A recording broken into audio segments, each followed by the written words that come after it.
If you're familiar with Indigenous music, or just Canadian music in general, one of the first names that usually comes to mind is the Cree artist Buffy Sainte-Marie. With a career that spans decades and multiple accolades, she's arguably one of the most decorated Indigenous musicians in today's industry. From the very beginning, Sainte-Marie's music has always dealt in decolonial messaging. While she of course has written about more traditional themes like love, what she is undoubtedly best known for is how she connects her music to her activist work raising awareness on issues faced by Indigenous people. In this video, we will be exploring 3 of Buffy Sainte-Marie's songs in order to highlight some of the ways that her songwriting tie into her background as an Indigenous artist and a decolonial activist.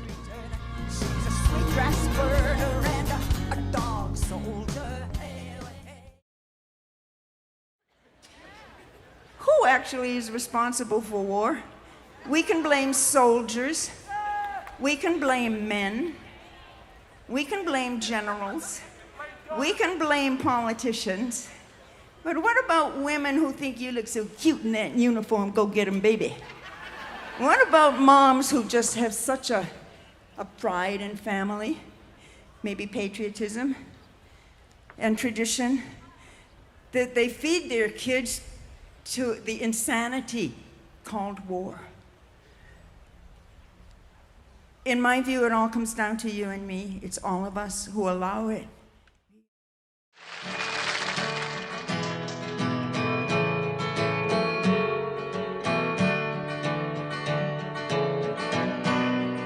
The Universal Soldier was released in 1963 on Buffy Sainte-Marie's debut album It's My Way, and to this day it remains one of her most iconic songs.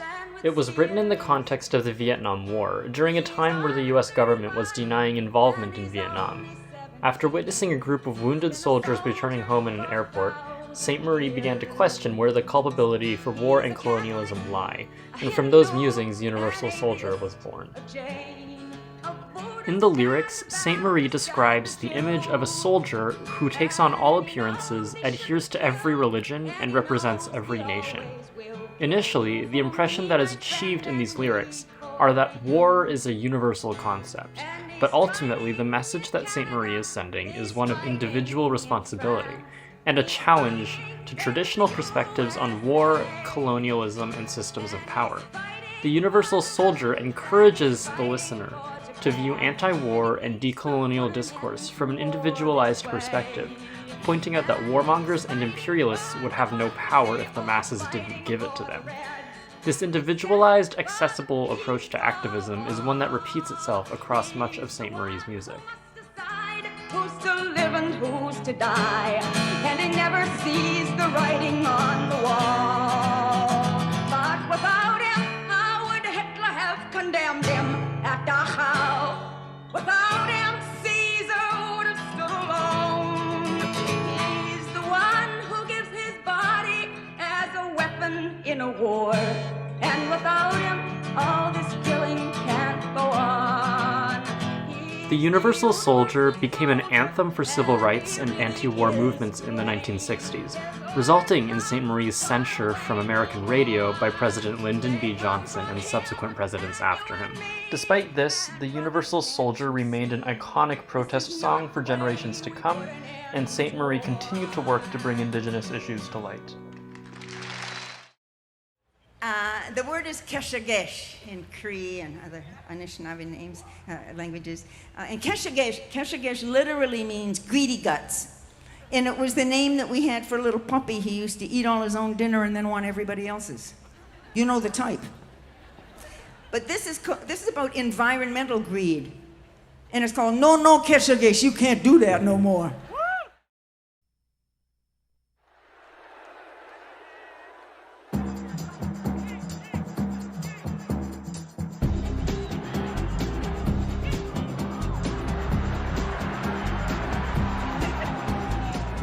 No Keshagesh is my personal favorite Buffy Sainte-Marie song, and it's the lead single off her 2008 album Running with the Drum, which she released after an 18-year hiatus from music.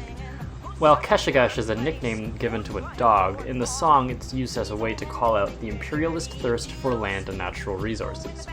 In a way, the infantilizing use of a dog's nickname to refer to a human makes a rather aggressive comparison between the two things, highlighting that greedy colonials have no more rational thought than a dog when it comes to the exploitation of the environment, and that they must be addressed as such. The song puts a focus on the environmental and economic impact of colonialism.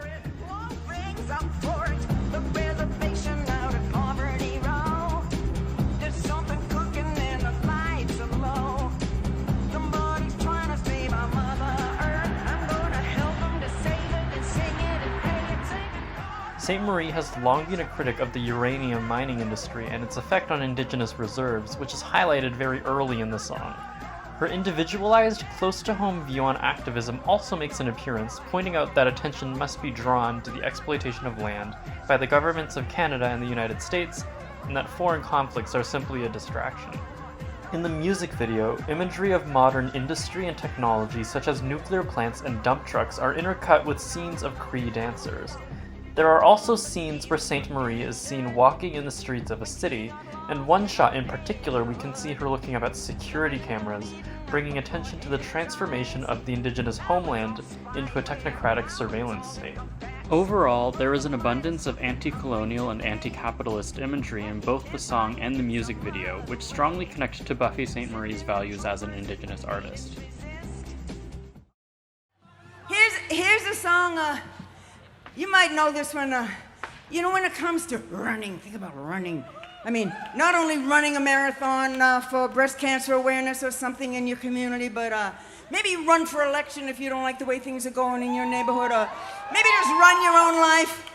I had a little help from Tanya Tagak on this one. This goes, you got to run, run.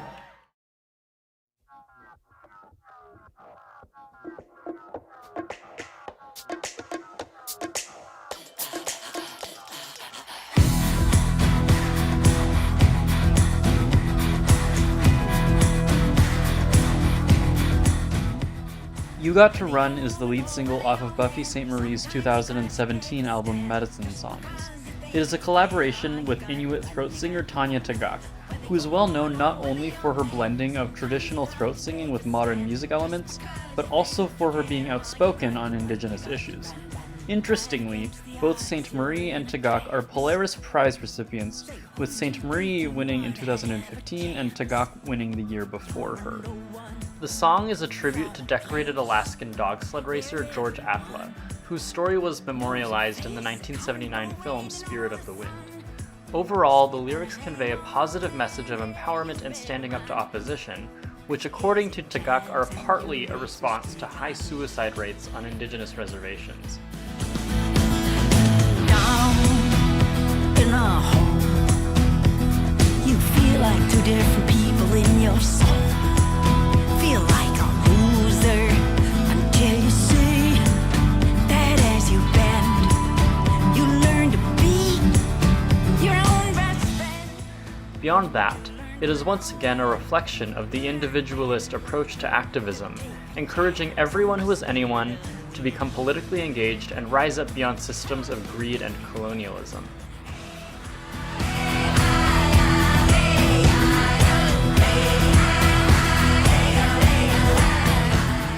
You Got to Run was one of the last things that Sainte-Marie released, and its base messaging is one that remains consistent with that of older releases like No No Keshekesh and The Universal Soldier. That the responsibility for change rests on the individual, and that all decolonization starts at home.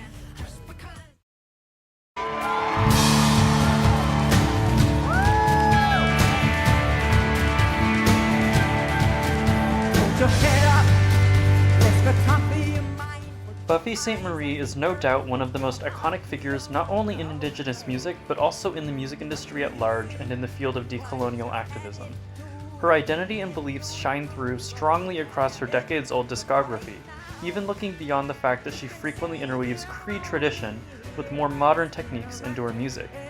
Her messaging has remained relevant across time and will certainly remain relevant for years into the future.